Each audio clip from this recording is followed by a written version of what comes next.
Mukama waffe yebazibwe. Bayibuli egamba Matayo sura 24 olwa 24 nti n'enjiri eno ey'obwakabaka egenda kubuulirwa okuba omujulirwa mu nsi yonna olwo Kristo alyoka ajje enkomerero eryoka etuuke. Njagala okubeebaza olw'okuyiiyo kuno n'amaloboozi amalungi. Amiina. Mukama waffe yeebazibwe. Amiina. Ndabikira nga abakoowu birabika ng'ebitabakutte nako. Nze gye njagala okubuukira okugamba nti ajje mulinganga mwe abagamba nti tuddeeka. Mukama waffe yeebazibwe. This evening njagala okwogera gye tuli nga nnyima mu lunyiriri luno bwe kityo eggulu n'ensi ne bigwa okukola. Olunaku olw'omusanvu Katonda n'amala emirimu gye gyonna gye yakola n'awumula ku lunaku olw'okumeka olw'omusanvu. Katonda n'awa omukisa olunaku olw'omusanvu n'alutukuza kubanga olwo lwe lunaku lwe yawumuliramu emirimu gye gyonna Katonda gye yakola. Olwaleero njagala okwogera gye tuli ku nsonga egamba nti sabiiti ya Mukama Katonda, the Sabbath of the Lord. Ekyo njagala okukyogerako ng'olugero olukwata ku bulamu bwange. Lwaki ndi kyendi era lwaki nkola kyenkola. N'enjiri eno ejja kubuulirwa okuba omujulirwa. Naye nga tetunnatuukayo kankusabe tulewombeeko olw'okusaba. Ensonga gye twogerako Katonda ffe nayo nkulu ng'ensonga eyasoose enkya ya leero. Tetubatukoola kubanga twetaaga okubeerawo okwo. Bigambo byo bya mwoyo neffe tuli bantu.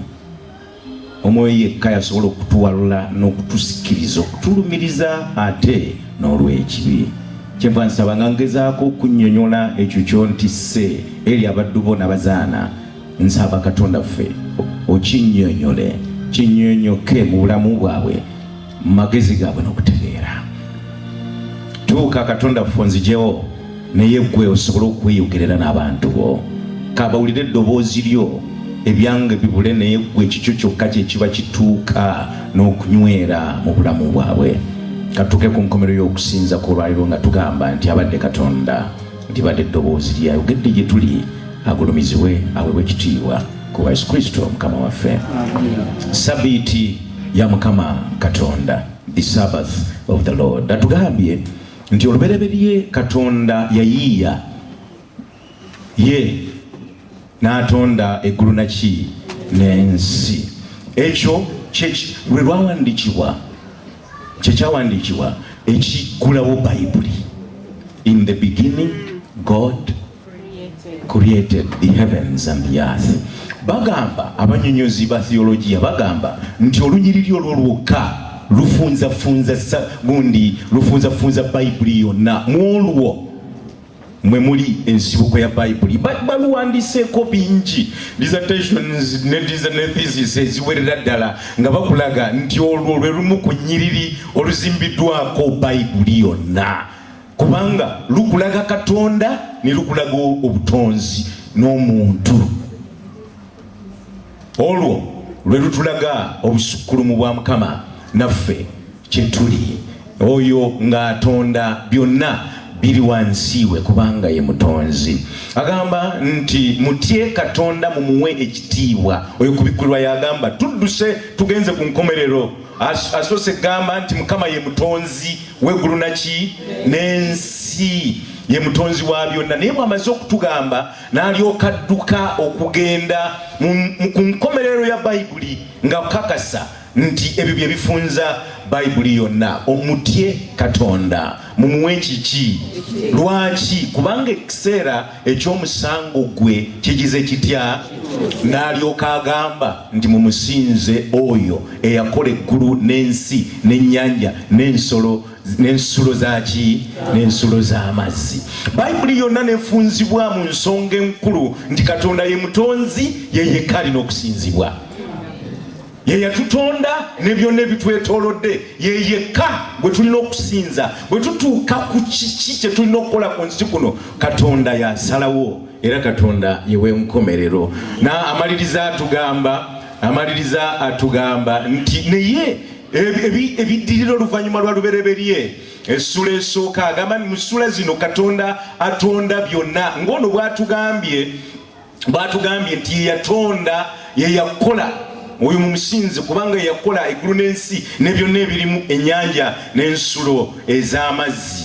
Mu lubereberye essula emu n'eyokubiri tulina ze tuyita the creation story, okubutonzi bw'ensi eno, nga Bayibuli etulaga nti yabyakolebwa mu nnaku 7 era nga yabikola si mulala. Omutonzi waffe si mulala naye yaani?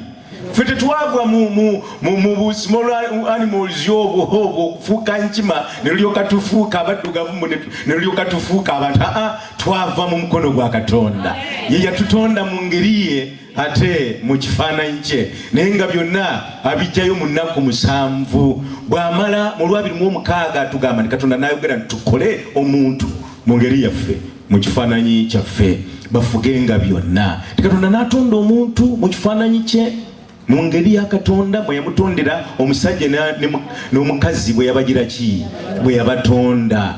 Era bw'amala okubatonda bw'atyo, Bayibuli egamba nti byonna ne bigwa okukola, kubanga omuntu yasembayo mu byonna ne bigwa okugira ki, okukola. Eggulu naki n'ensi n'ebirimu byonna ne bigwa okukola.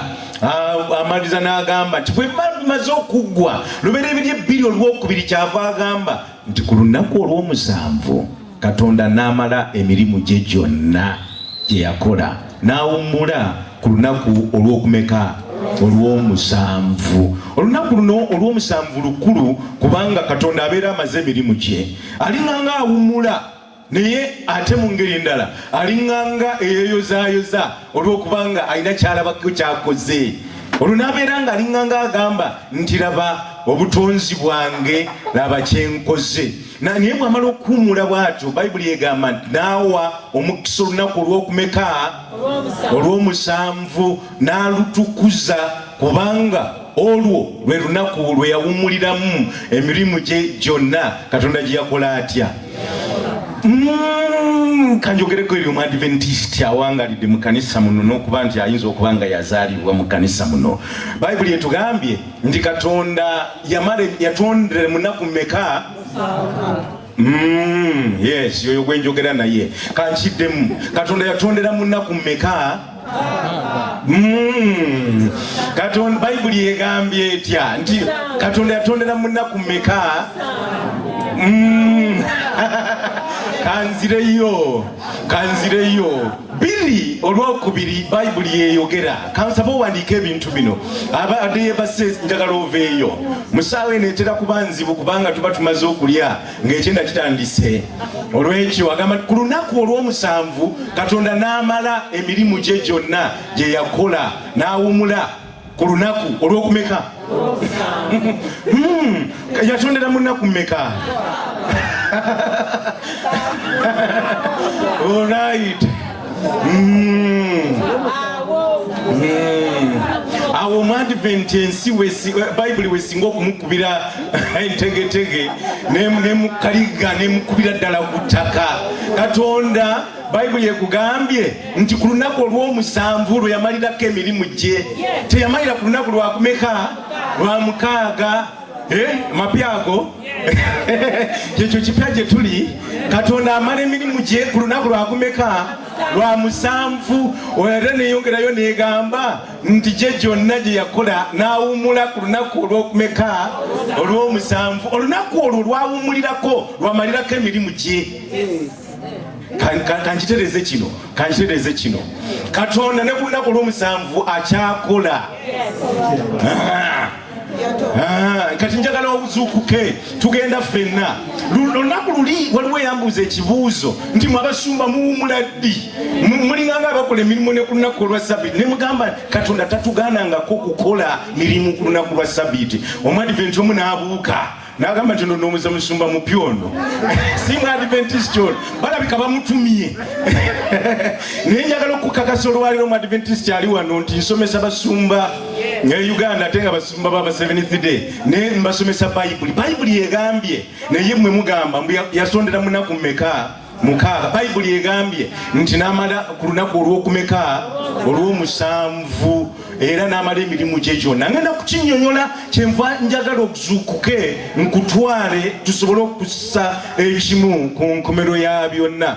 Ku lunaku olw'omusanvu kiki ekyaliwo? Agamba nti Katonda naawe omukisa olunaku olwaki n'alutukuza kubanga olwo lwe lunaku lwe yagira ki emirimu gye gyonna Katonda gye yagira ki.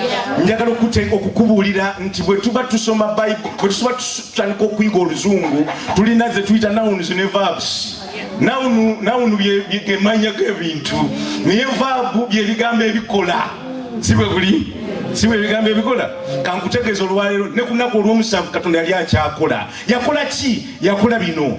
Ku lunaku olw'omusanvu yalutukuza. He made it holy. That's a verb. Ku lunaku olw'omusanvu Bayibuli etugamba nti yaluwa omukisa. Ku lunaku olw'omusanvu era yawummula. Okuwummula is a verb. Waliwo abalowooza nti Bayibuli bwe tugamba okuwummula ku lunaku olw'Essabbiiti bwe tugamba nti twebake okuwummula Bayibuli kwe tugamba tusobole okuyingiramu okwo kwe kuwummula okutuufu. So olunaku olw'omusanvu Katonda atonda. Kiki ky'atonda? Atonda Sabbiiti. He created the Sabbath on the seventh day. Amen. Tuli fenna olwekyo tutubuula nnyo bwe tulowooza nti Sabbiiti okuwummula kwekwo oba okubeera otya oba lidandant oba okukola ki. Okuwummula is not kujja mu fuse mbwobeeraawo. Ku luno ne Mukama atuyita kubanga alutukuza okutukuza akola. He's working. And he did something very spectacular on the seventh day. Yalutukuza. Yaluwa omukisa okukukola. Era bw'amala okuluwa omukisa naye n'adda wali n'aluyingiramu. Okuyingira nakwo kwali kukola kubanga yalinga alwetabamu. Ensonga ezo nkulu eri ggwe nange okusobola okutegeera nti Katonda ne ku Sabbiiti atusuubira okukola. Bayibuli bw'eba ennyonnyola etteeka eryo njogera eryo mu Adventist ampuliriza olwali. Bayibuli bw'eba ennyonnyola olunyiriri olwo erugamba nti mu nnaku mukaaga Katonda yatonda eggulu n'ensi. Agamba nti jjukira olunaku lwa Sabbiiti okulegiranga ki?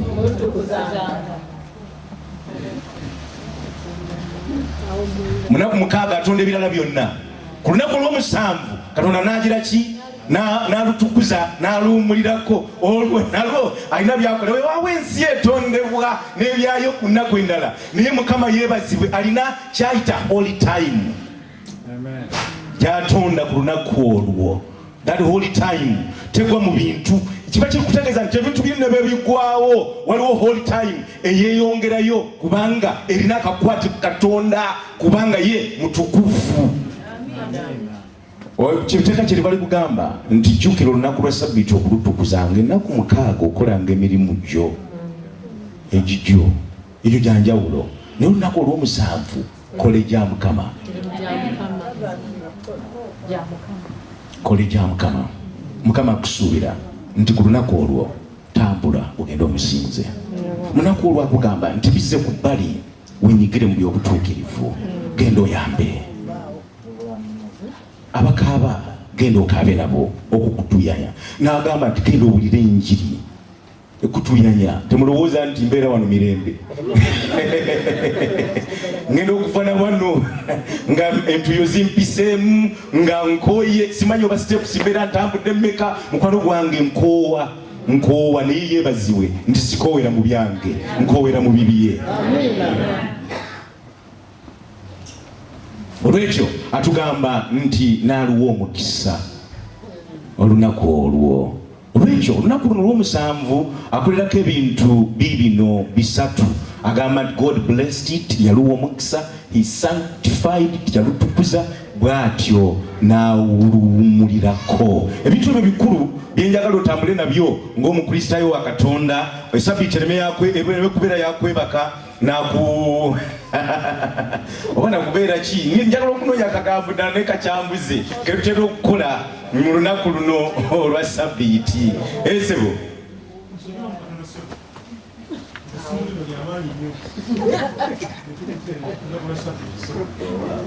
Wakati nja kugera mu olwo wafula bikosa wana eranga tulina ekituyita shift. Kati munaku omukaaga Katonda yatonda, munaku omukaaga yakola emirimu gye.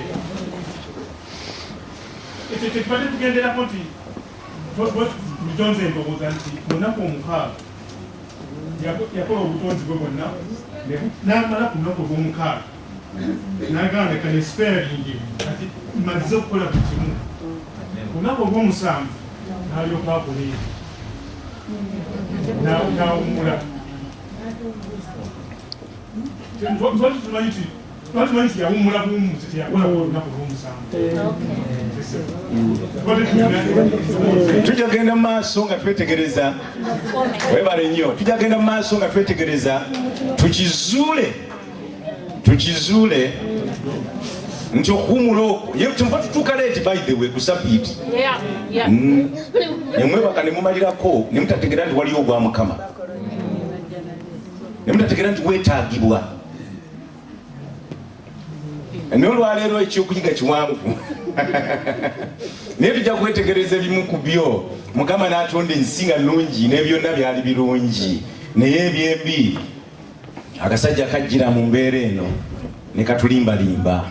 Bwe katulimbalimba ne katuuka okutukuba ekigwo ne tukakwasa ekyapa ekyali kituweereddwa mu ngalo eky'ensi eno ne tukikakwasa ne tukigagamulira ne katwekyusiriza ne katugobaganya.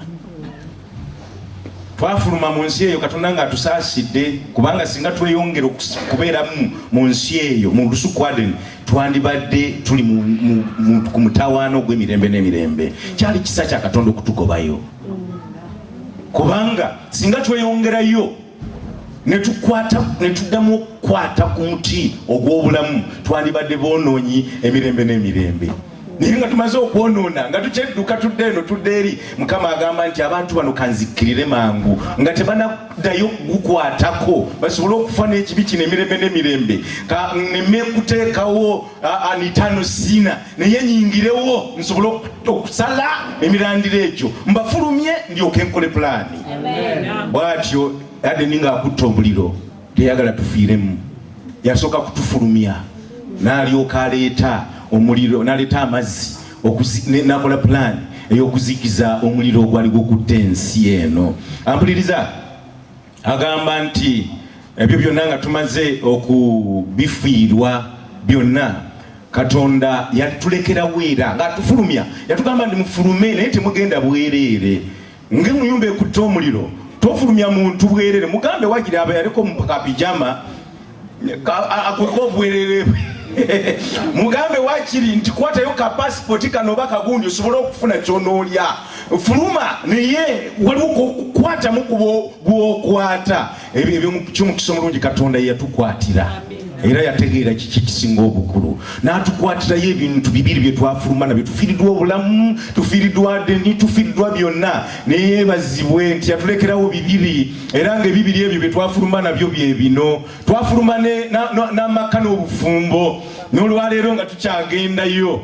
Omuntu ayinza okutegeera kati ku byenjogerako ye muganda wange Nassa ne mwanyinaze ye mwanyinaze me abo bo bategeera bwe tugamba nti yeebazibwe yatulekerawo kano yeebazibwe ayo tukaabirayo naye nga obufumbo kibwe butukaabya.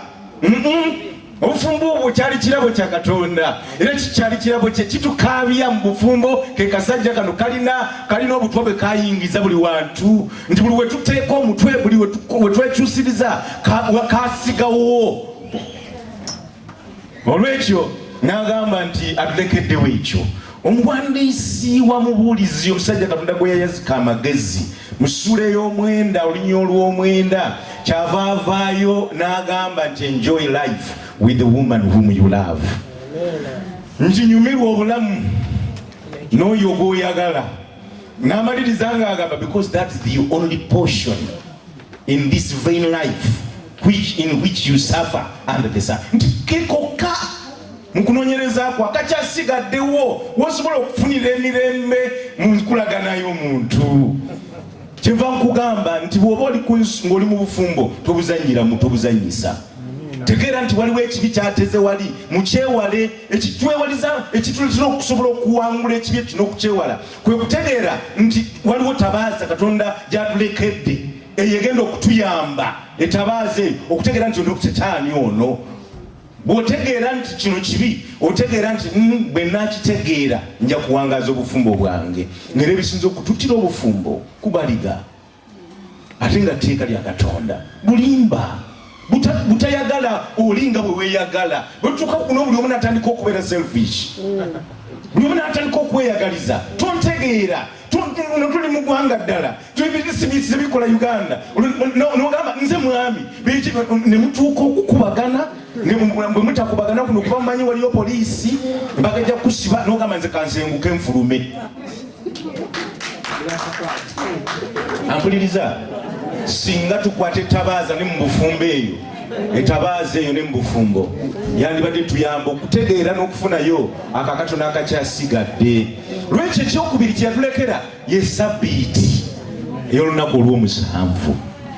Sabbiiti ey'olunaku olw'omusanvu bye bibiri byokka n'amaka ebyo bye twali nabyo eri ng'ensi tenayonoona, ebyo bye twafuluma nabyo n'agamba bino kabibabike kabibakuumenga okutuusa lwe naatuukiriza pulaani. Era nga bw'alimala okutuukiriza pulaani ate tulina beebiriddako. Mukama waffe yeebazibwe.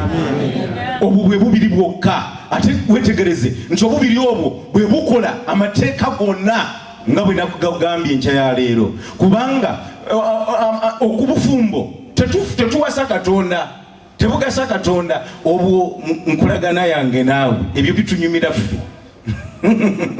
Birungi nnyo ebyo, birungi nnyo ebyo byaffe naffe fekka na fekka. And that is the vertical, I mean that's the horizontal line. Nti Katonda ayagala twagale olinga bwe tweyagala. Ekyo bw'okituukiriza n'obeera ng'otuukiriza ekipande kyonna kiramba mu nteekateeka y'obufumbo. So yagamba nti kabafulume na kino. Ekyokubiri kwe kusinza Katonda, that is the vertical. Nga kikutuukiriza ekipande kiri ekirala nti bano bafuluma mu nsi naye kambalekerewo bibiri ebigenda okubeera ekijjukizo eky'eddiini yonna n'enkolagana ya Katonda n'omuntu. Ebibiri ebyo ne biba nga tulina vertical mu Sabbiiti ne tubeera ne horizontal mu bufumbo. Era nga bye byokka bye twavayo nabyo. Obulamu twabulekayo, emirembe twagirekayo, byonna twabirekayo ne natuyamba ne tufuluma n'ebyo ebibiri. Gamba amiina. Bw'atyo n'atuwa amateeka. Amateeka gano bw'agatuwa agamba nti ye Mukama Katonda oyo eyatujja Misiri ng'amaze okutulokola. Nakugambye nti amateeka tegatulokola, naye amateeka gatuyamba okutambula obulungi n'okulaba omulabe n'ekibi. Kyava agamba tobanga na Katonda mulala okujjako nze, teweekoleranga kifaananyi kyole, tolayiranga bwereere mu linnya lya Mukama Katonda wo. Jjukira olunaku lwa Sabbiiti okulutukuzanga, ennaku mukaaga okolenga emirimu gyo gyonna, naye olunaku olw'omusanvu ebeere Sabbiiti eri Mukama Katonda waffe. N'agamba nti kitaawo ne nnyoko obassengamu ekitiibwa, totanga, toyendanga, tobbanga, towaayirizanga muntu yenna, teweegombanga. Amateeka ago 10 ne gabeera nga mateeka makulu olwaleero. Nagambye nti Kristo tafangako ku musalaba nti tutandika okwenda, tutandika okuyisa mu bakadde baffe amaaso. Kristo in fact bwe yafa ffe atugambye nti we establish the law even much more, kubanga ffe waliko ekyeyongera nako kyekyokwagala ekituwaliriza okutuukiriza ekyo. Olwaleero njagala okuwangaalira mu tteeka lino eryokuna, the fourth commandment, kubanga lye lisinze okujeregebwa okulinnyirirwa, okufutyankirwa n'okumenyerwa abaana ba Katonda. Nga omukristaayo w'olwaleero akimanyi nti si kirungi kubba, akimanyi nti si kirungi kwenda, akimanyi nti si kirungi kufuuneta bifaananyi, naye bwe kituuka ku lunaku olwa Sabbiiti alina engeri gy'abizannyamu, ate nga Bayibuli emaze okumukakasa sigenda kujjawo katonyeze ennukuta emu newankubadde etteeka. Ne tuzanyidde mu mateeka ga Katonda lidamba, ne tulijjawo ne tulisuula wali, olwo ne tulyoka teekawo ebyaffe. Bayibuli etugambye nti jjukira olunaku lwa Sabbiiti okulugiranga ki? Nabagambye nti ekigambo okulutukuzanga is a verb. Tulina n'okutegeera tutukuza tutya Sabbiiti kubanga kibeera kirinamu okuweereza Katonda n'okubeerawo ku lwa Katonda. Agambye nti ennaku 6 okolanga emirimu gyo gyonna, egigyo n'ebibyo akuwadde 6 mulambirira. Naye n'agamba nti naye olunaku olw'omusanvu si lulwo. Olw'omusanvu ye Sabbiiti eyani? Eri Mukama Katonda wo. Olwo akugambye nti nkuwaddeko 6 naye olw'omusanvu lundekere. Yeebazibwe nti okuva ku butonzi bw'ensi n'okutuusa olwaleero Setaani alwanye kinene, naye Katonda alina byaleseewo ebiri constant. Ekimu ku byo nga ye weekly cycle. Bagizanyiddemu naye nabo bagyerabidde nti tulina okugikyusakyusa kubanga Katonda tasobola gibakkiriza gikwatako. Nga bwewabalira embeera ey'engeri gyakulaganamu n'omuntu we, ayongera maaso n'agamba mu nkyusa eno empya alina engeri gyakasengekamu, n'agamba naye olunaku olw'omusanvu mu lunya olw'10, naye olunaku olw'omusanvu ye Sabbaato luweereddwayo nga lwani? Nze Mukama Katonda wo. Enkyusa empya si lulwo, toluteekako mateeka, toluteekako nkola, toluzanyirako kubanga yakutonda akugambye nti nkutonze, nina bye nkuwaddeko naye nina bye neesigaliza. Olwekyo bwakuwaako 6 ate tosaanidde kuzanyira na kuyisaawo woba olina kukoma. N'akuwa ensonga lwaki alwesigaliza lwa nsonga eno. Akugambye nti kubanga ku lunaku olwo tolukolerangako omulimu gwo nagumu, gwe n'abaana bo ab'obulenzi n'ab'obuwala, newankubadde omuddu wo, newankubadde omuzaana, newankubadde ebisolo, newankubadde munagwangu ali omumwo. N'agamba nti kubanga mu nnaku 6 nze Mukama Katonda mwe nakolera eggulu n'ensi n'ennyanja n'ebintu byonna ebiri mu nsi, naye nze ne mpumulira ku lunaku olw'okumeka. N'agamba nti olw'ekyo biri nabikola byonna mu nnaku 6, naye olw'omusanvu ne ndwerekerawo, olwo ne nduwumulirako nze, olwo nze ne ndutukuza olwo lwange. N'agamba nti nze Mukama kyenava mpa omukisa olunaku olwaki, era ne ndugira ntya? Ne ndutukuza. Akyeyongerayo nga byakoze ku lunaku olwo bibye. Biria bw'amala okubitonda, in fact abikukwasa mu mukono gwo, kyatakukwasiza mu mukono gwo lwe lunaku olwa Sabbiiti. Agamba nti bwoddayo mu ssula esooka lubereberye olunya olwa 28, agamba and God blessed them and told them go and replenish and multiply and fill the earth. N'abawa omukisa n'abagamba nti ensi ngibawadde yonna, mugende muzaale mwale. Naye nze sinkyusa ntuufu sijja bigendamu ebyo, naye sinkyusa ntuufu.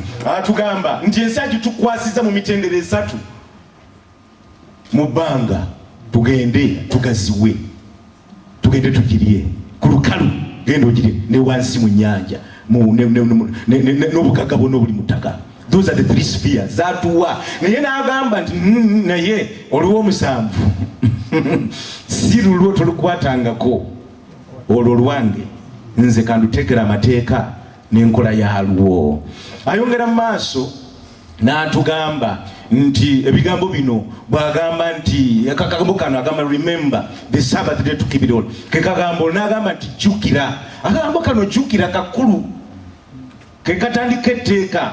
By the way, singa nkuzaayo etteeka eryokuna eryo lya sabiti lye lisinga okunnyonnyolwa mu mateeka gonna, lyesiteeka erisinga okubeera worded mu mateeka gonna, lyetteeka eriraga Katonda ng'omutonzi ne liraga ggwe ng'omuntu. Eryo lyetteeka lyokka Katonda gy'aviirayo okweraga n'obuyinza bwe naki kye yakola n'enkolaganayo naye, kubanga ye Katonda oli muntu. Mu mateeka amalala gonna Katonda ateekawo obuteesi gagende, naye ekyewuunyisa eryo lye lizanyiddwamu nga teryasinga okunnyonnyola. Mukama wange mukwano gwange ampuliriza agamba nti atandika kugamba era nti jjukira. Agambo kano jjukira kakulu, bwe kaba kakoogerwa kaba kagamba osobola okuddayo emabega. Jjukira kitegeeza nti kyaliwo era nga akuzzayo ludda wa obutonzi. Etteeka lino obutafaana mateeka malala lyo lijja even before sin creeps into the world. Lyetteeka lyokka eriyingirawo butereevu mu nsi ey'ekibi nga livudde mu nsi etalimu kwonoona. Amateeka amalala gonna gajja okutulaga ekibi, yes, naye lino lisingawo nti lyo lijja tewali na kibi. Etteeka lino ne liba nga likuzaayo ku butonzi. Lwekyo Katonda alinga akugamba nti lino lyetteeka eriserebulatinga obutonzi bwa Katonda ng'omutonzi. Bw'olizannyirako obeera ozannyidde ku kitiibwa kye n'obuyinza bwe ng'omutonzi, obeera ojjawo endowooza egamba nti twatondebwa oba ensi Katonda yagitonda, alikuwa osobole okujjukira nti waliwo omutonzi, waliwo yatutonda. Era oyo ye Katonda. Etteeka lino ekigambo kino jjukira kiba kikugamba, sometimes bwe kiba kikozesebwa omuntu bw'akugamba nti remember abeera akugamba nti kikulu tokyerabiranga. Ayinza okugamba nti kino kijjukire, remember this. Finally abeera akugamba ng'alinga ng'akuwa amagezi ku kintu ekikulu ekituufu, alinga ng'akuwa amagezi nti nkuwe amagezi bino tobyerabiranga, jjukira. Lwekyo Katonda mu mbeera eno n'abeera ng'atandika etteeka lino, lyetteeka lyokka lyatandika bw'atyo, remember the Sabbath day to keep it holy. Jjukira olunaku lwa Sabbiiti okulutukuzanga. Sabbiiti eno nno bw'amala okugibawa agibaweera mu Adeni, naye nejja ne ku lusozi Sinaayi n'agibakomezaawo mu mateeka 10. Mu mateeka 10 alinnyonnyola nnyo, n'ateekamu abaddu, abazaana, abaana n'ebirala byonna, naye nga avaayo akujuliza obutonzi nti likwata ku butonzi. Bwe batyo abaana ba Isirayiri ne bakwatanga Sabbiiti za Katonda ebiseera byabwe byonna eby'obulamu. Agamba okuva 3:16 nti abaana ba Isirayiri kibanaavanga bakwata Sabbiiti, okwekuumanga Sabbiiti mu mirembe gyabwe gyonna, okuba endagaano etagiraki etaligwawo. Oluluuka lukumala okutegeera nti Isirayiri yenna ng'akyali mulamu yaweebwa yalina endagaano gye yakola ne Katonda we, naye nga ekinyusi ky'endagaano eyo kyetoololera ku lunaku oluyitibwa olwa Sabbiiti. N'agamba nti ennaku ziri 6 ndi mu ky'Abaleevi 23:3 nti ennaku ziri 6 ezinaakolerwangako emirimu, naye olunaku olw'omusanvu ye Sabato, lunaku lwakugira ki? Olwakunnyonnyola ngeri ki ky'olina okukolamu n'okweyisaamu ku lunaku luno lwa Sabato, lunaku lwakuwummula naye emirimu gikolere, olunaku lwakuwummula lwakukuŋŋaana. N'agamba nti ku lunaku olwo terumukolerangako mirimu, naye munaakuŋŋaananga okugira ki? Okusinza. Olwa Sabato lunaku lwa Mukama yonna yonna gye mugira ki? Gye mubeera. Ayongeddeko ebirala alutukuza, naffe atugamba tulutukuze lwa mukisa, agamba tuyingire mukisa, naye agamba nti kulina okweyongerako ensonga endala ey'okukuŋŋaananga. Ayongera mu maaso n'agamba nti kale nabateerawo okumanya Sabato mu nkyusa empya, kaba akabonero ak'endagaano wakati wange nabo, balyoke bamanye nti nze Mukama abagira ki? Abatukuza. Obutukuvu bwaffe kitegeeza ki? Nakikunakuku katono kitegeeza obutukuvu, something holy. Ekigambo era sanctification kitegeeza ekintu Katonda kyalinamu ekigendererwa.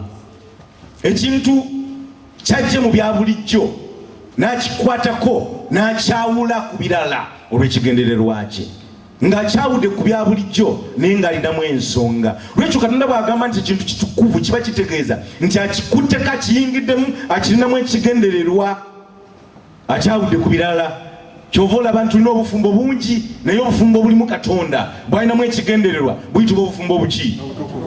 Bayibuli nyingi n'ebitabo bingi naye ekitabo ekirimu ekigambo kya Katonda n'obulokozi bwaffe kiyitibwa Bayibuli ekitabo ekitukuvu. Ennaku nyingi ziri 7 naye olwo Katonda lwakutteko kyeruva luyitibwa olutukuvu kubanga alulinamu ekiki? Ekigendererwa. Kyava akugamba nti ako ke kabonero akalaga nti nze mbatukuza kubanga nze nnonda ebitukuvu ebyawuddwa n'ebitali byawule. Nolwekyo oyinza okuŋŋamba nti ebyo byandagaano ki? Nkadde. Kristo amala najja era Kristo bw'ajja akyusakyusa ebintu. Lwekyo ebyo tebyali byandagaano nkadde tebyakoma. Yesu agamba ki? Yesu agamba ki? Kifaananyi kino kiraga ng'ayimiridde olwatandika obuweereza bwe mu ssula ey'okuna eya Luka, naye lugamba mu lunyolo 16 agamba nti so he came to Nazareth where he had been brought up. Najja luddawa? Eyo gye yagira ki? Yakulira. Nti awo Yesu najja e Nazaresi gye yakulira. Ku lunaku olwa Ssabbiiti n'ayingira mu kkuŋŋaaniro nga bwe yali empisa ye n'ayimirira okugira ki? Tulaba nti ne mu ndagaano empya efuuka mpisa ya Kristo Yesu naye okugendanga okukuŋŋaana ate n'okukwatanga wamu n'okukuuma Ssabbiiti. Agamba oluzungu egamba nti and as his custom was he went into the synagogue on the Sabbath day and stood up to read. Nkwenjagala okyeyawo nti yali ki? Mpisa ye. Yali mpisa ye. Naye oyinza okuŋŋamba nti yali mpisa lwakubanga yali yakuzibwa bw'atyo naffe nga bwe twakuzibwa. Jjukira nti atugambye nti si mpisa buyisa naye akugambye nti mulowooza nga nti najja okudibya amateeka oba ebyabaki? Sajja kudibya wabula okugira ki? Okutuukiriza. Agamba nti tewali kigenda kuvaawo mu mateeka omwo. Lwekyo mu kino wabeera akakasa nti sikikoze bukozi kubanga bankuza bwe batyo. Tefuuse empisa yange kubanga bwe kityo bwe nakimanyira naye najja nze okutuukiriza byonna. Tubuuza nga bamaze okufa nga bamaze okufa n'okugenda mu ggulu. Olwo Bayibuli etulaga nti abayigirizwa beeyongera mu maaso ku lunaku olwa Ssabbiiti. Bayibuli ekakasa omu ku babuulizi era abawandiisi b'endagaano empya abakyasinze okubeera ab'amaanyi agagamba they came to Thessalonica where there was a synagogue of the Jews. Tebajja e Thessalonica awali ekkuŋŋaaniro ery'Abayudaaya. Then Paul, nti awo Pawulo as his custom was went into them and for 3 Sabbaths he reasoned with them from the scriptures. Ne Pawulo yali ki? Mpisa ye. Okumala Ssabbiiti 3 yayingira gye bali naye ng'awakana nabo mu biki? Mu byawandiikibwa. Ensonga eyo nkulu mukwano gwange mpuliriza okusobola okugyetegereza okusobola okugirowoozaako kubanga Yesu amaze okugenda mu ggulu abayigirizwa batandika ekkanisa batandika okubuulira enjiri naye nabo empisa ya Pawulo yali nti buli ku lunaku olwa Ssabbiiti yeeyongeranga mu maaso okugenda okubuulira abantu ba Katonda enjiri. Nti Pawulo n'ayingira mu kkuŋŋaaniro ku lunaku olwa Ssabbiiti nga bwe yali empisa ye mu Ssabbiiti 3 n'awakana nabo mu byawandiikibwa. Ebikola by'Abatume 13:42 lugamba nti awo Pawulo ne Balunaba bwe baali bafuluma mu kkuŋŋaaniro abantu ne babasaba beeyongere okubategeeza ku Ssabbiiti eddirira. bwe batyo ono Pawulo ne Balunaba bavuddeyo eri 13 Bikolwa by'Abatume agamba nti ku Ssabbiiti eyaddirira kumpi buli muntu eyali mu kibuga n'ajja okuwulira ekigambo kya Katonda. Ono Pawulo agenda eri abanamawanga, atandika okuwulira abanamawanga naye nabo ng'abayingizaamu si mpisa ndala naye empisa ey'okukwata n'okuŋŋaana ku lunaku olwa Ssabbiiti. Ne yeeyongera mu maaso bw'atyo, ndi wano ndi mu kanisa ya Kristo eyo gye yalekawo ey'Abatume. Bikolwa by'Abatume 16 olunywa olw'13 Pawulo nga yeeyongerayo mu banamawanga agamba nti ku lunaku lwa Ssabbiiti ne tufuluma mu kibuga okugenda ku mugga we twalowooza nga waliyo ekifo gye basinziza Katonda, ne tutuula ne twogera n'abakazi abaali bagize eki, abaali bakuŋŋaanye. Lwali lunaku lwaki? Lwa Ssabbiiti. Pawulo agenda mu mawanga okubuulira enjiri naye nga abatunuuliza si wala wonna, naye nga abatunuuliza ku lunaku lwa Ssabbiiti. Bagenze ku mulundi guno tebagenze na mu sinagogue, tebagenze mu kuŋŋaaniro, ne bagenze ku mugga nga bw'atyo bw'abayigiriza. Lwekyo kikimu kye ndaba wano nti Pawulo atulaga nti okuva nti Ssabbiiti ekuumibwa mu lusukwadde nga tewali kibi. Yeeyongera mu maaso neweebwa abaana ba Katonda ekibi nga kimaze okuyingirawo. Ssabbiiti yeeyongera mu baana ba Isirayiri nga ne Kristo amaze okujja. Kristo bw'afa ku musalaba era Ssabbiiti ne yeeyongerayo ne mu batume ba Yesu Kristo mu kanisa embereberye. Bw'ova ku nsi eno ojja kwesanga nti Bayibuli etugamba mu ntume Profeta Isaiah, Nabi Isaiah ng'awandiika mu kwolesebwa okumu alaba okusinza nga kugenda mu ggulu, naye guess what, nagwo kugenda kubeerayo kwe yalaba nga kwa ku lunaku lwaki?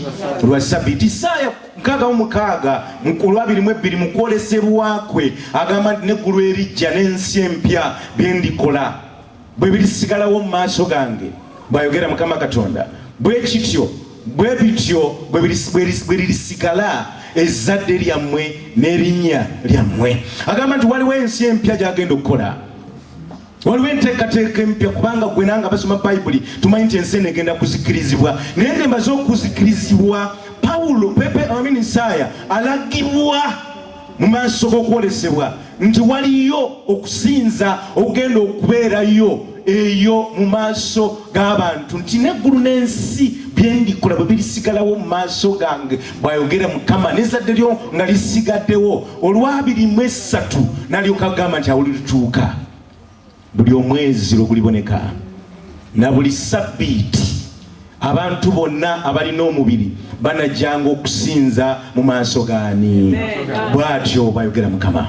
Bayibuli ekukakasa ekutegeeza nti Ssabbiiti yasukkuluma ekibi, naye era ne ku nkomerero egenda kusukkirira ekibi nga kimaze okumalibwawo. Bwe tulituuka mu ggulu, buli Ssabbiiti tugenda kulabikanga mu maaso ga Katonda bonna abalina omubiri naye nga kitututeyo okumusinza. Kyenva njagala omanyire okusinza n'okukwata olunaku lwa Ssabbiiti nga lutukuvu, kubanga awo bw'oba tobimanyidde ku nsi kuno, bwe tulituuka eri ogenda kuba bizibu nnyo. Naye bw'obanga wamanyira nga mpisayo nga bwe yali eya Yesu, nga mpisayo nga bwe yali eya Pawulo, nga mpisayo nga bwe yali abaana ba Isirayiri, naffe bwe tulituukayo tugenda kulabikanga mu maaso ge buli ku lunaku lwa Ssabbiiti. Agenda mu maaso n'atukakasa nti liba ssanyu jjereere nga tuwangudde. Kyetwakalaba kiikino nti Ssabbiiti eno etuweebwa bweti, etuweebwa nga yatuweebwa mu butonzi nga tewannajja kibi, etuweebwa ku lusozi Sinaayi ekibi nga kimaze okuyingirawo, era yakuumibwa abantu ba Katonda. Ssabbiiti eno era Yesu yagikuuma. Ssabbiiti eno abayigirizwa nabo bagikuuma. Ssabbiiti eno etulaze nti kabonero ka Katonda, era Ssabbiiti eno etulaze ne mu nsi empya gye tugendamu, tugenda kusinzanga ku lunaku olwa Ssabbiiti. Kati njagala okubuuza ekibuuzo ekikambwe.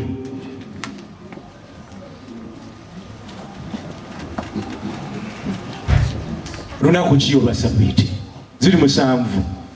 Obuzibu bwa Bayibuli ezisinga zitubalira 1 olusooka, olwokubiri, olw'omukaaga olw'omusanvu emmeka. Naye bayibuli lunaku kino lweyogerako olwo lwavaayo eri mu lusuku Adeni, olwo olwalina abaana ba Katonda, olwo lwayogerako mu mateeka 10. Lunaku ki olwo lwayita olwa Sabbiiti, olwo Yesu lwe yasinzizangako. Lunaku ki olwo abayigirizwa nabo lwe bakuŋŋaanirangako. Lunaku ki olwo lwe tugenda okusinzizaako mukulu. Ekyo kibuuzo ekikulu kyosaanidde okuddamu, kubanga ennaku tulina mmeka? 7. Waliwo olwa Sunday, olwa Monday, Tuesday, Wednesday, Thursday, Friday ne Saturday. Kati kibuzaabuza kubanga bayibuli tetera kubirambika bwetyo. Nekibeera ng'omuntu ayinza okulowooza nti kasitambala wetandikidde wonna nentuuka ku luli lubeera nga lwerwo. Nina mukwano gwange gwe nakula naye naye nga twakula naye mu Luweero eri. Mu Luweero ensi yatufunzafunza nnyo. Bwe twali tukula olutalo lwa Museveni ne lujja ne tututako abaffe. Mu Luweero abaana abamu bayawukananga ne bazadde baabwe mundu nga zitandise okutulika. Abazadde abamu baafa nga n'amalalo gabwe tegaalabika, naye abaana abamu baawona. Omu ku mikwano gyange be baana abo. Bakadde be tamanyi baafa batya, tamanyi byaddirira, naye yesanga bwesanzi nti bwadduka atanga atuuka eyo ne wabeerawo abantu abamuyamba ne badduka naye mbu ne bagenda bamukuza, ne bagenda okutuuka ekiseera nga tebamanyi lunaku ki lwe yazaalibwako. Ne bamugamba nti zibiriza bwerondayo olunaku lwonna, kubanga bwe tuba tukuza birthdays z'abano olwo gwe tulinaayo, bwerondayo naawe olwo tusobole okulukoonamu. Bwe tunaabanga tujaguza ez'abalala nawe ofunengayo ku lunaku buli mwaka lw'onoojagulizangako amazaalibwa. Bwatyo n'alonda olunaku. Naye twebuuza nti naffe tulonde abaffe baafa. Owaffe yafa nti tetusobola kutegeerera ddala, tasobola kwogera n'olwaliro, yafa ku musaalaba kituufu naye yamala n'azuukira. Oyo tasobola kutubuulira lunaku lwennyini ne tubeera nga tuddamu geswako nno n'oli.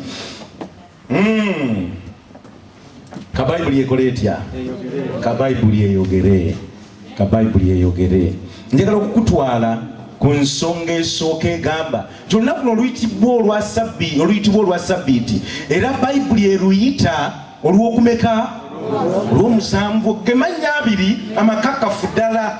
Olunaku olwo lwa Sabbiiti naye nga lunaku lwakumeka? Lwa musanvu. Bayibuli bwetyo bweri, si lwe lusooka, si lwe lw'omukaaga, si wiiki wakati, naye ebyo byo bikakafu nti eruyita olw'omusanvu. Kyebegamba naye olunaku olw'omusanvu ye Sabbiiti eryani? Eri Mukama Katonda. Olwekyo ebyo tuyambye ne tutegeera nti olw'omusanvu yeki? Ye Sabbiiti. Njagala okutwala ku kye bayita Pasika oba amazuukira ekiyitibwa Easter weekend, tusobole okulaba obanga ebyafaayo bya kanisa enkristaayo bisobola okukuyamba nange ne binyamba. Tusobole okulaba Kristo ng'afa ku musaalaba, era tusobole okulaba ennaku, kubanga awo bayibuli evaayo netandika okutubalirabaliramuko, tusobole okutegeera bayibuli yo ebala etya.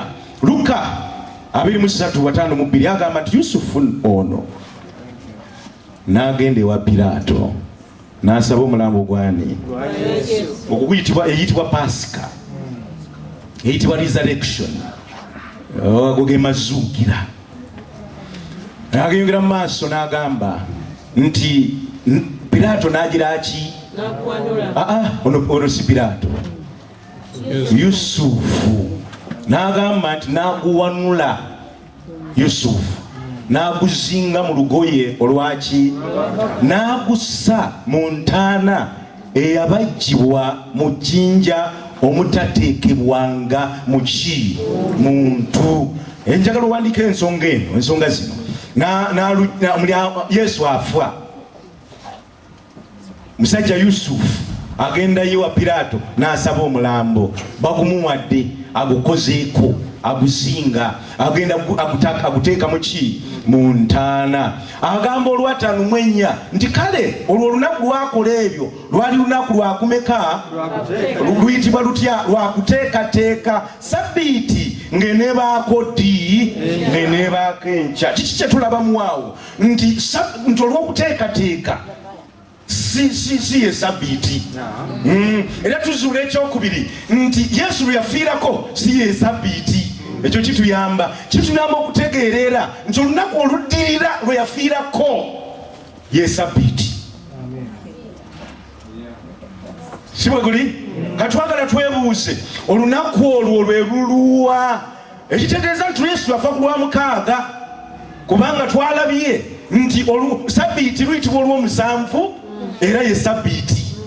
Ekitegeeza nti olulusooka lubeera lwa mukaaga. Kitegeeza nti Yesu afa ku lw'omukaaga, sabbiiti ng'esembera. Tuli ffenna? Agamba nti lwali lunaku lwa kuteekateeka nga sabbaato eneetera okutandika. Ebyenkyusa empya nga sabbaato eneetera okutandika. Ando n'agamba nti that day was preparation day and the Sabbath drew near. Ndi mu 55 bamaze okuteekayo. Agamba 55 nti n'abakazi be yava nabo e Galiraaya. Ani oyo gwe bakugerako?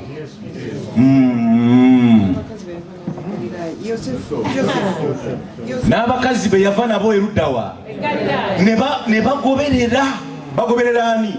Omulambo gwa Yusufu ng'agenda. Ne balaba entaana n'omulambo gwe gwateekebwamu. Olwo lunaku lwakumeka? Lwakuteekateeka. Tuli ffenna sabbaato tennaba, kubanga Yusufu agambye nti agutaddemu entaana tetekebwangamu muntu yenna. 56 ne bakomawo ne bategeka. Bazzeeyo luddawa? Eka. Ne bategeka ebyaki n'amafuta ag'omuki, n'ateekawo full stop. N'agamba nti ku lunaku olwa sabbiiti ne bawummula ng'etteeka bwe ligira ki? Awo olaba nti sabbiiti ebakutte. Baleese naye waliwo sabbiiti, kubanga batugambye nti ng'eneetera. Awo tuba tuvudde mu lunaku lwafiiriddeko oluyitibwa olw'omukaaga ne tuyingira ku lunaku olw'omusanvu oluyitibwa olwaki? Olwo lutandise. Ku lunaku olwa sabbiiti ne bawummula ng'etteeka bwe liri. Bamaze okumuteekayo. Si bwe guli? Nawo tuvuddeyo lwe lunyiriri olusembayo mu Luka 23 56. Tetulina 57 mu Bayibuli. Awo tugenda ku ssuula eddako, essuula eya 24. Olunyiriri olusooka lugamba, now on the first day of the week, very early in the morning, the women and certain other women with them.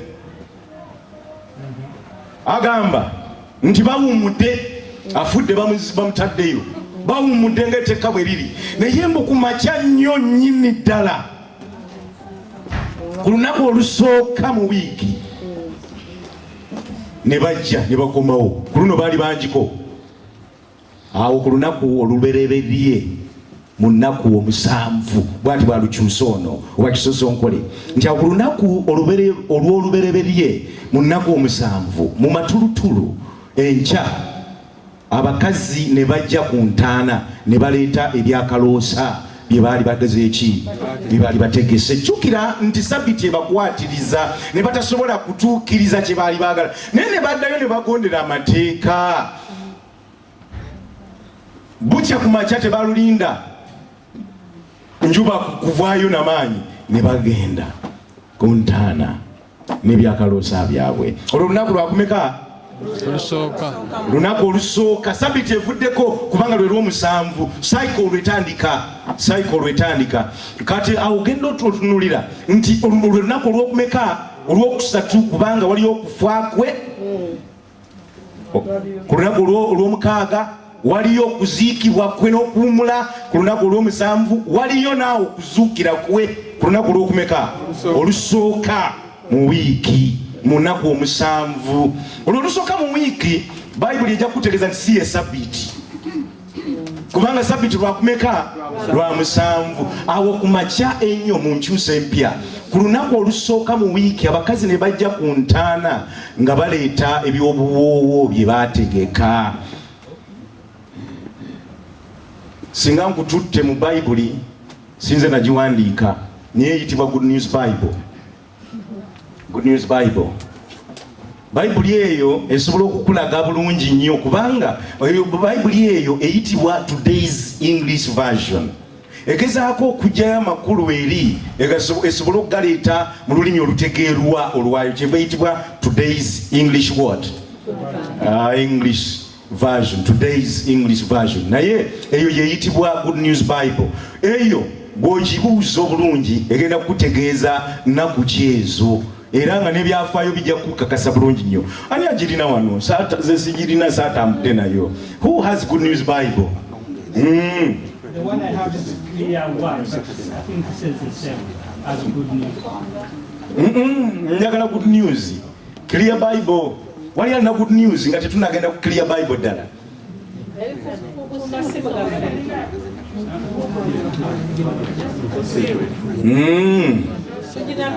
Alright, kati njagala okuwa homework. Gendayo mu Good News. Neka batusomere Clear Bible. Tulabe bwewandiikibwa. Singa ogenda ku ntandikwa yaayo abasomi mumanyi bulungi nnyo bakulaga ani yagiwandiika. Bakulaga ani yagiwandiika era evaawa. Good News. Good News.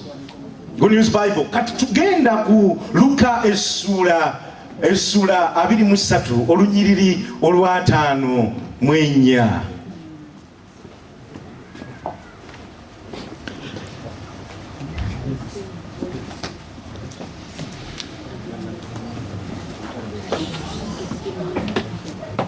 Good News Bible.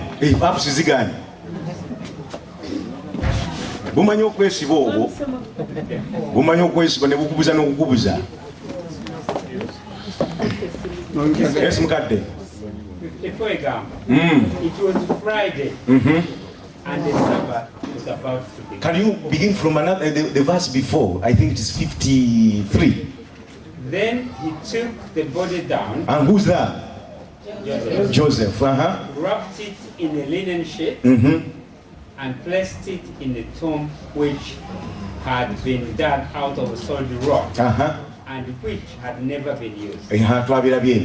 It was Friday and the Sabbath was about to begin. Olunyiriri olwo lwaki oli yalukyusiza n'agamba nti was preparation day and the Sabbath was about to begin. Ono avaayo kaati n'agamba nti olunaku olwo lwali lwa Friday nga sabiiti eneetera.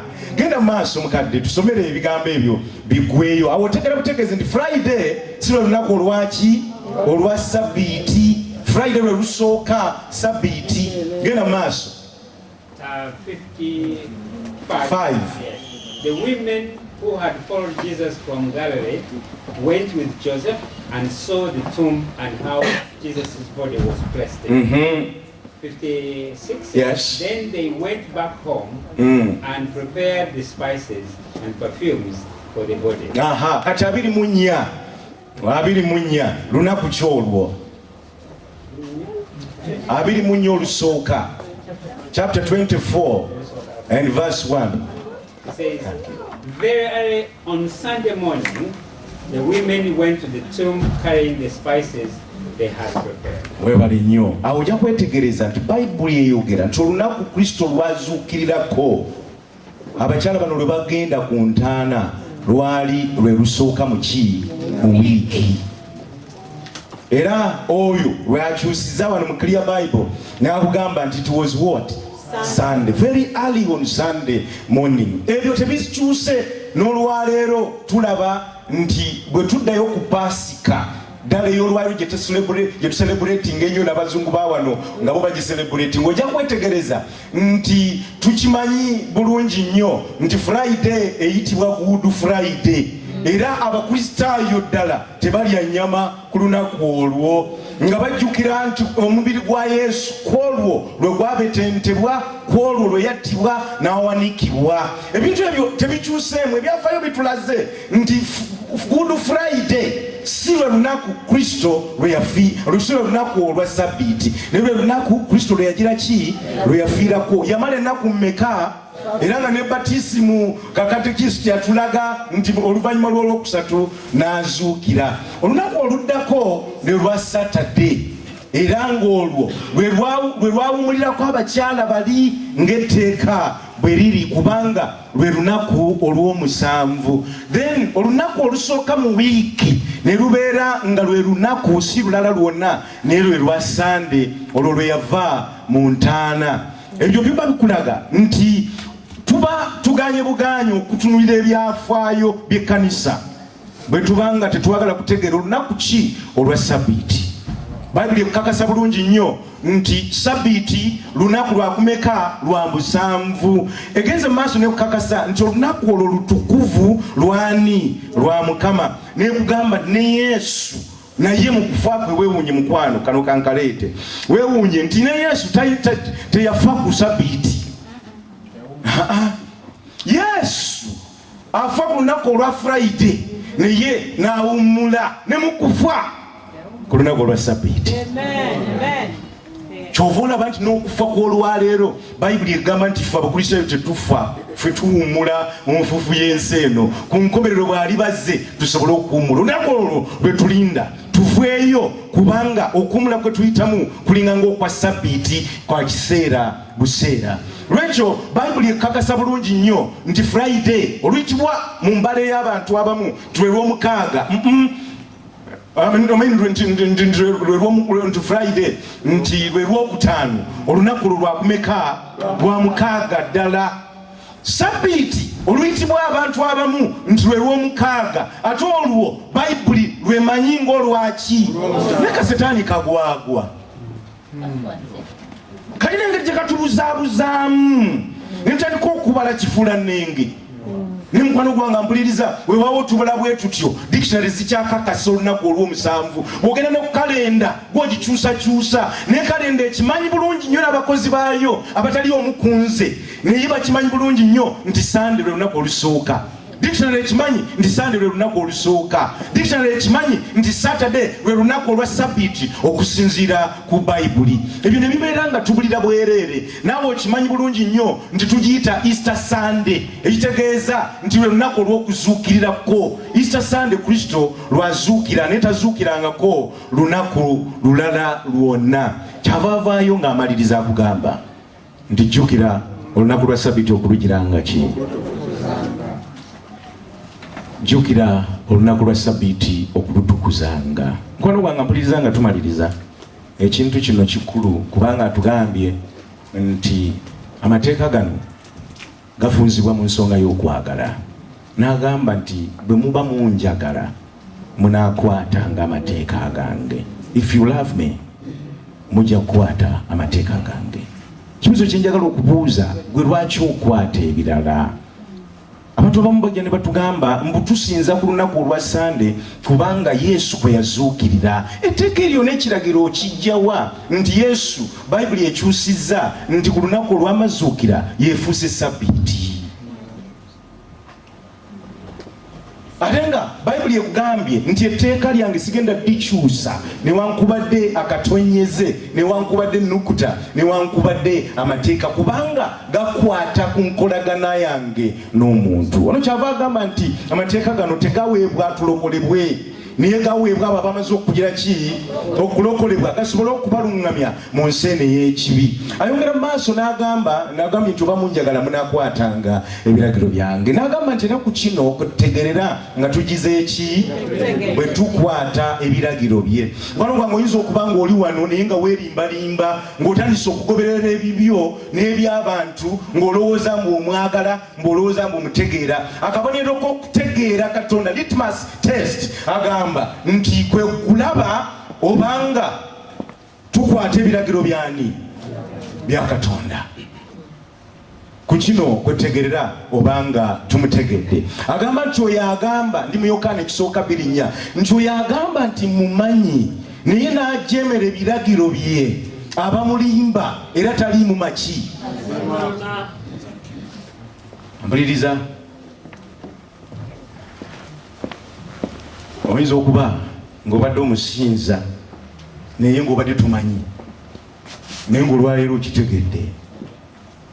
Nawe omusebezi de abadde akuma Sabbiiti naye nga togimanyi nawe ogitegedde engeri entuufu eya Sabbiiti ddala.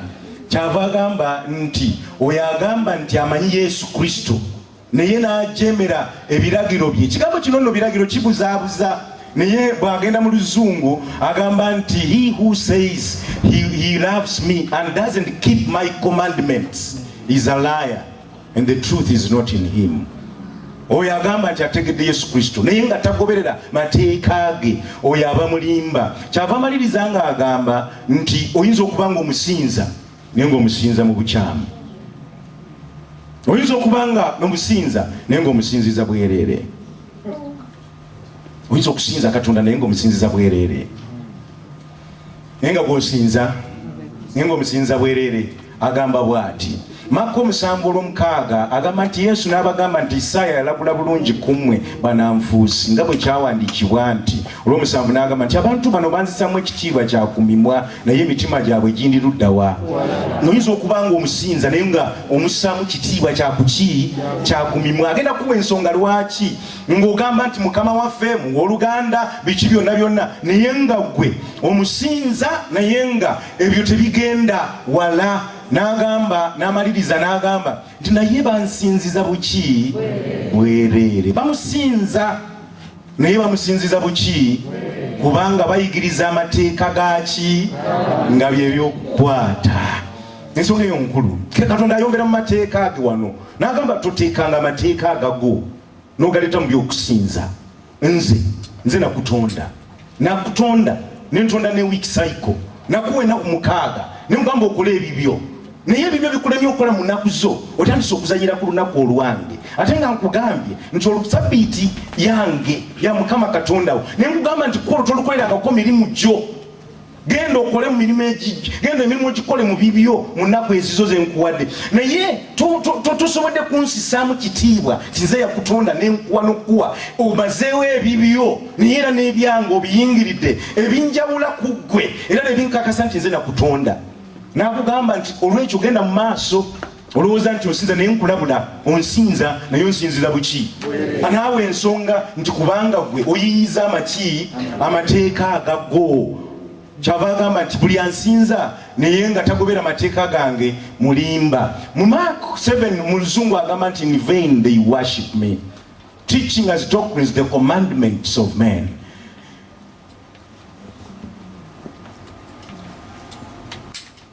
Omuntu omuyambuuza naye Katonda alizikiriza abantu bonna abamusinza mu madiini amalala olw'okubangaako? Simanyi ebyomusolo musango bwentyo era bwe namuddamu nti simanyi ebyo nabimulekera naye alina kyanuŋŋamizaamu okulaba. N'agamba nti waliwo abamusinza naye nga bamusinziza bwereere. Era naawe ensonga lwaki bamusinziza bwereere? Okusinza obwereere, okusinza ku definition ya Bayibuli kwe kugoberera amateeka agago n'ojjawo amateeka gaani? Ga Katonda. Ayongera mu maaso n'amaliriza nti obunabbi buno bututegeeza nti abantu abasinga obungi tugenda tubabuulire bategere nti ago ge mazima, naye bagenda kwagala ebyabwe ebibasanyusa ebitikolinga obulamu bwabwe. Bagambye nti ntegedde nti olwaliro nti Saturday lwe lunaku olwaki naye ntegedde naye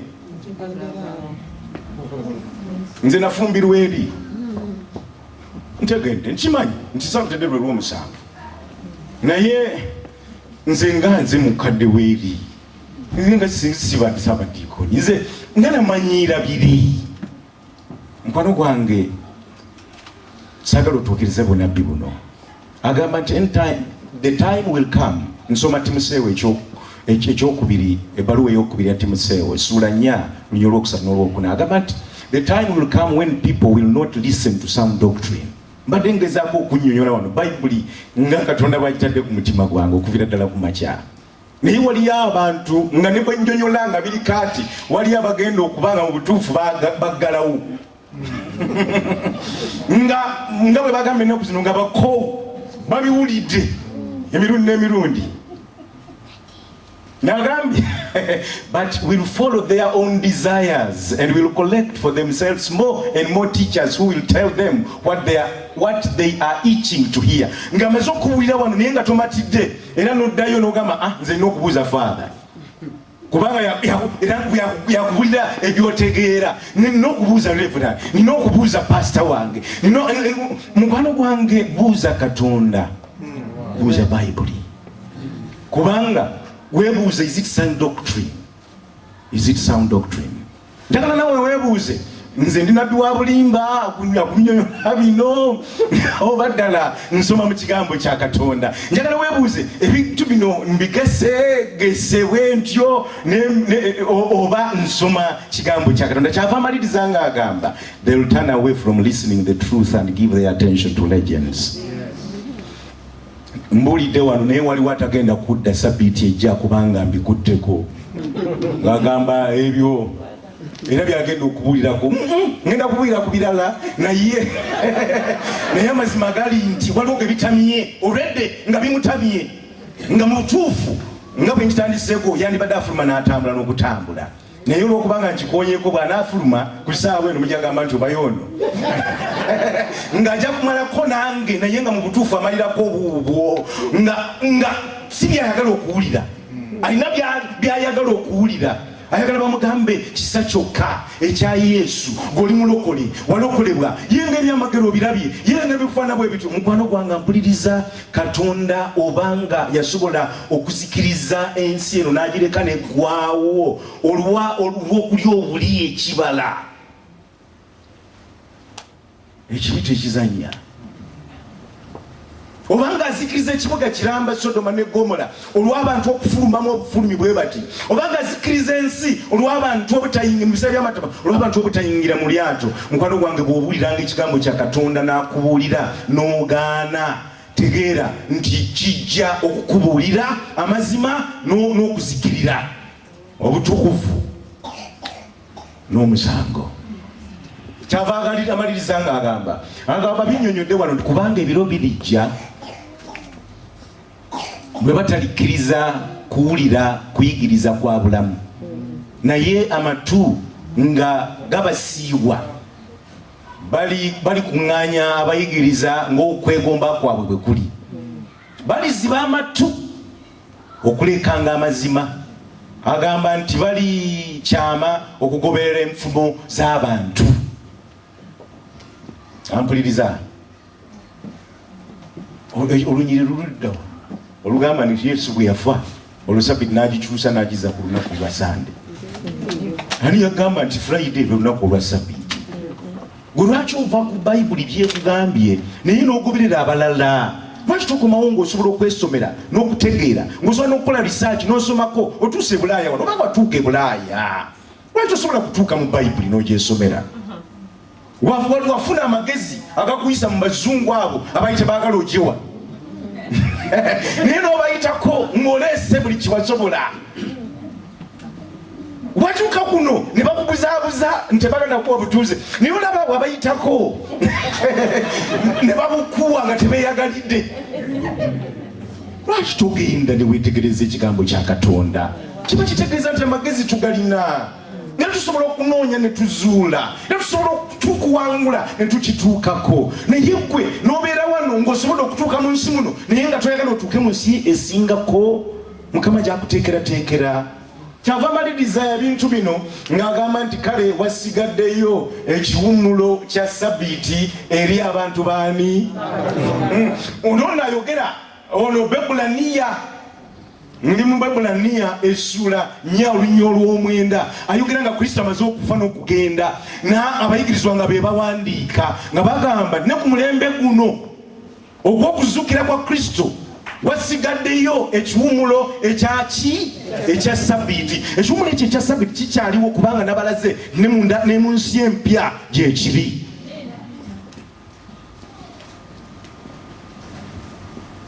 N'amaliriza ng'agamba n'olwekyo abantu baani bakyalinayo ekiwummulo eky'oku lunaku olwaki mu nkyusa empya. Olw'ekumi n'alyoka amaliriza ng'agamba nti kubanga buli muntu Katonda gwawe ekiwummulo awumula emirimu gye nga Katonda bwe yawumula egigye. Ampuliriza, Katonda atuyita nti mu kuyitibwa kwaffe kuno okuyingira Sabbiiti tubeera twejjukanya bye yakola, naffe ne tukola emirimu gyaffe kubanga atonze mu ngeri ye, mu kifaananyi kye. Olwo n'alyoka atugamba nammwe muwumule nga nze bwe nawumula.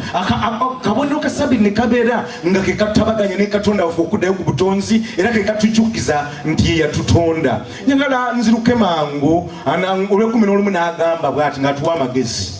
Atuwadde atya amagezi? Agambye nti kale tugire tutya? Tukole tutya? Tukole tutya? Tufubenga nnyo okuyingira mu kiwumulo ekyo, omuntu yenna aleme okugwa mu ngeri ey'obutagira ki. Waliwo abalowooza mu ekiwumulo kyayogerako kyekiri, nedda kino kya ssaawa eno kubanga tuyinza okugwa ne tulemwa n'okutuukayo. Aba ayogera ku ssaawa eno ey'okufuba, n'agamba tufube. Ali wano amaanyi weegali ag'okufuba, amaanyi weegali okuyingira mu kiwumulo kya Katonda, naawe oleme okugwa olw'obutagira ki, olw'obutagonda. Amaliriza mu Yoswa atugamba ebigambo bino nti era obanga mulowooza nga kibi okuweereza Mukama, mulonde leero gwe munaagiranga ki. Oba bakatonda babajjajjammwe abaali emitala w'omugga be baaweerezanga, naye nze n'ennyumba yange ffe tunaaweerezanga ani? Simanyi oba wali abadde awuliriza wano naye ng'agamba nti nze n'ennyumba yange tunaaweerezanga Mukama. Kandaba omukono gwo. Mukama waffe yeebazibwe. Kandaba omukono gwoyo agamba nti nze n'ennyumba yange tunaaweerezanga Mukama ku lunaku olwa Sabbiiti ya Katonda. Mukama akumpera omukisa. Njagala kuyita oyimirire nange bw'oba osobola.